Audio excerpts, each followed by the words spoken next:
Hello, everybody. This is Howard Fox from the Outdoor Adventure Series, and I am back here for another episode to celebrate Newberry Springs, California. They are literally right outside the door on Route 66.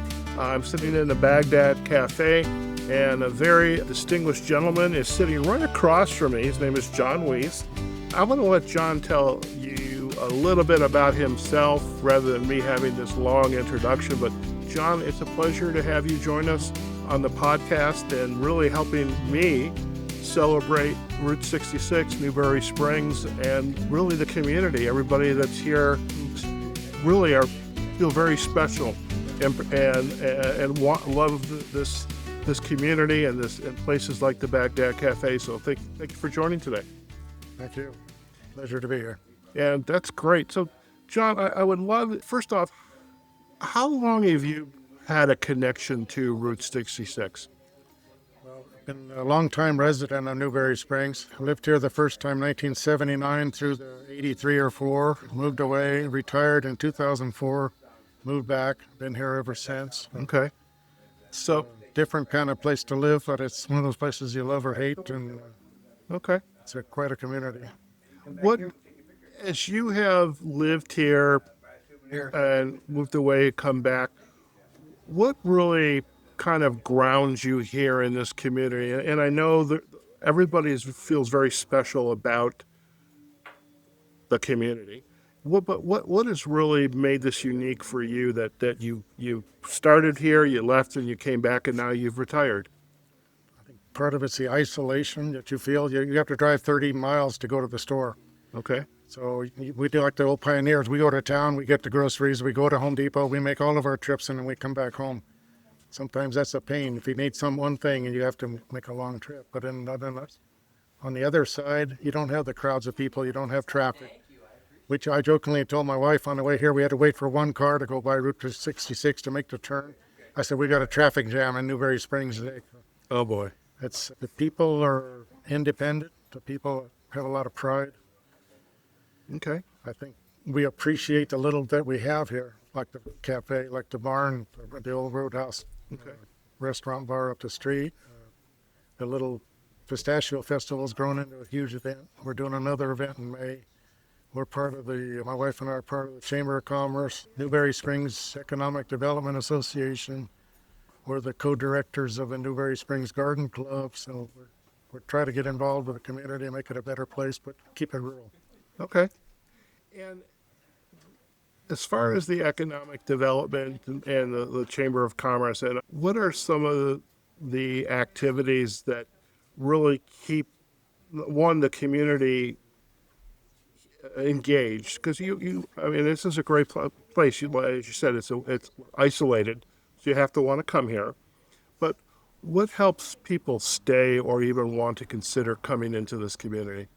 The Chamber and the NC, we call it the Newberry Springs Economic Development, they were both pushing for cottage industry development here because there's no real jobs. There's one chemical plant, and there's a marine base, and there's a railroad, and there's Fort Irwin. Nothing much here in Newberry Springs. So they were trying to promote people there's a lot of cottage industry, a lot of craft people baking, and my wife was pretty good at making jams, and I grow plants in a little home nursery and selling them at the swap meet, and we started selling her jams, and encouraged us to get our cottage food license so we can do it legally and sell it to Pistachio Festival and other events legally. Okay. So we've developed into a business. Excellent. Our little part of showing what can be done. So we call ourselves the Wease Funny Farm. We grow all of our own fruit for our jams and expanded into a market garden last year selling zucchini and other vegetable things in season. So I love it. What's your favorite jam that you're growing? It'd be apricot, I believe. Apricot? Okay. The biggest seller is pomegranate because you can't get it in the grocery store. Oh. We also make prickly pear jelly that's really a big seller. Okay. That's another one. We charge twice as much as a grocery store, but it's fresh and it's made with tree-ripened fruit. And it's made with love. And it's made with love, yeah. And it's made with flavors you can't get in the store. I love it. I'm curious, too. Again, you're very entrepreneurial right now with your wife and the farm and the growing and the selling the goods at the farmers markets. But You actually have a very interesting background, journalism, photography. Tell us a little bit about that. I stumbled into that. I actually did 30 years as a HVAC commercial refrigeration mechanic, and I retired from that.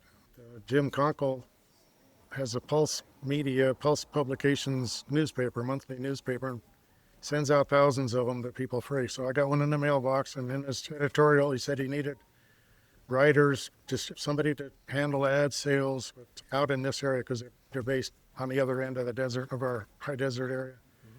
So I wrote to him, and he said, sure, send me something. And I started writing articles about maybe 3 years ago. So I've submitted 69 articles that have been published, and 2 or 3, the Newberry Springs Chamber of Commerce hired me to do a couple articles for their publication newsletter that Jim had mentioned earlier in his interview that he was honored in that. And I worked with their website person. I gave him a lot of material and helped him write some of the articles for that. So, Okay, very nice. What's your kind of impression of Newberry Springs, the road, the cafe, as a really important attraction for visitors to come here and experience not only the beauty of the desert, but also this community and, the cafe. it's the romantic popularity of Route 66 is really the only reason for anybody to come here to see it. So this cafe, the barn up the road, the Route 66 is what draws people in. So we're trying to do things to capitalize on that to help the economy of the area. Okay. I have to say the cafe does have really good coffee. And when I do my podcast, that's an important part. Wherever I go, I want to have a good cup of coffee. And also, I would imagine the dark skies are pretty That's magnificent amazing. here. The meteor showers. If you're young enough to stay up all night, you can see some amazing meteor showers every August out here.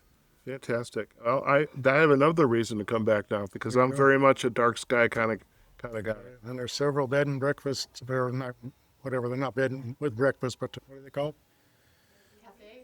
Airbnbs. Airbnbs. Here, surprisingly, that are booked pretty regularly. So there are places to stay right here, and you can go outside and see the stars. So I love it. Well, I'm hoping to, since I am staying for a couple of nights, hoping to see the stars. So that's on my itinerary too. Besides these wonderful interviews and meeting fantastic folks just like you.